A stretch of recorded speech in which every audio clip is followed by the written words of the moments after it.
Hey, it's Ghost from Combat Sports Supply. Today we're going to be going over fast helmets. There are a ton of varieties of these out there now. These are the bump helmet versions. They're the non-ballistics. They are nice for not cracking your head open while you're playing though. So the original prototype for these was released at SHOT Show by a company called OpsCore in 2009. It was developed in conjunction with the U.S. Army Research Lab, and shortly after SHOT Show in 2009, it was deployed to Afghanistan. So as far as why they made it, even the ballistic versions of this were up to 25% lighter than your standard combat helmet, and they allowed a lot more situational awareness with the high cut on the side, so you had your ears exposed. Just made it a lot more useful for soldiers.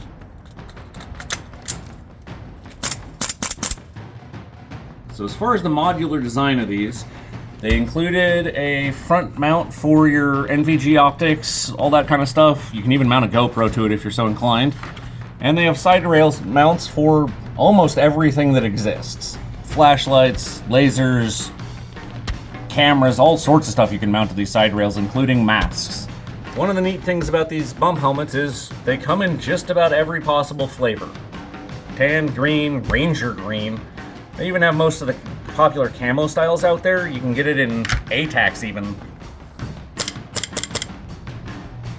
Now some of your helmets are going to come with a ton of accessories. So the first thing in our bag of goodies is a plate for your NVG mount, just to seal it up so you don't have stuff getting in it. Now you may have noticed the two vertical slits in this here. They're designed to mount something. I have yet to figure out what it's for. Now, if you happen to know what those are for, please let us know in the comments so that we can correct the video or at least let you guys know what it's for. Most of you should recognize this. It's a Picatinny adapter. It actually slides into the side rails of this, and you can mount whatever you want to it. And one of the best examples I've seen of a use for this is mounting a flashlight to it so you can run it hands-free. Of course, if you've got a particularly stubborn buddy with you while you're out playing, you can always mount a handle to it to control them. As far as a couple of the other attachments, I've already assembled these. They're actually two separate pieces that have quick disconnects on them. These are designed so you can mount a set of goggles to these. Now it'll depend on the width of your helmet strap as to whether you use the big one or the small one, but they mount into these rail locks pretty nicely and they actually latch in place, and then you tie your goggles off to those. As far as that quick disconnect, they're going to be a little stiff when they're new, but I said they were two pieces. They do come apart, so you don't have to just leave your goggles on your helmet the whole time. There's a little clip back here. It does pop in and out. I don't know what they're traditionally used for. I know I used mine to hook a lower face shield to my helmet, and it made life real easy because I could keep it all in one piece. As far as mounting the camera, here's your average GoPro mount for one of these. It's designed to mount the camera system in here, and it just clicks right in. For those of you that don't know what these two bungees are for, most commonly anyways, I'm not sure, 100% sure what they're supposed to be for. Guys use them to keep these rhino mounts for your NVGs from bouncing off your head as they get older and looser.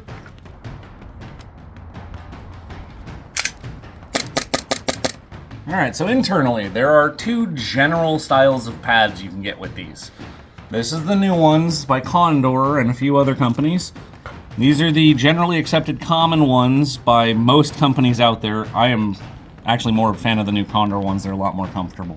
Now there are several types of retention systems for these. We only have two for right now. This is the most traditional style. It's a plastic internal retention system that has a ratchet that tightens and loosens it.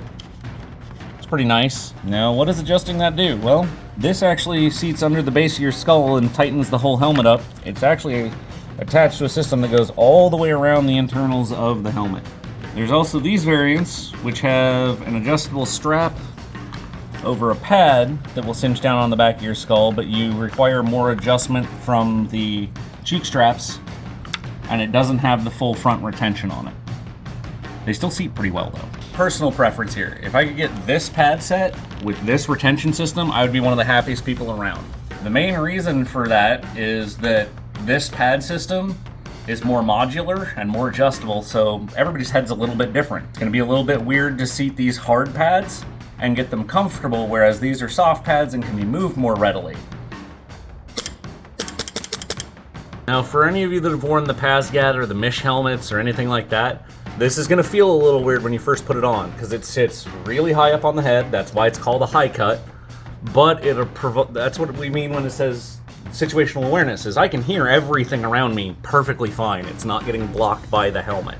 The primary reason for the high cut on these, so you can run your comms units without having it interfere with the rest of your helmet. Now, like most things, they attach to these side rails, which is awesome. But that's why you'll primarily see these in service of special forces groups. One last little detail on these is all of this Velcro. This back one is generally used for nameplates or for counterweights for your NVGs, and the rest of it's generally used for IFF stuff, or Identify Friend Foe, flags, IR patches, you name it.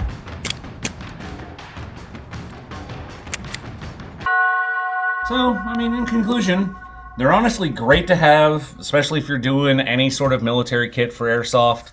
They're useful in a lot of other environments. I actually have one that I use rock climbing all the time. There's no reason not to have one. Don't be a fool!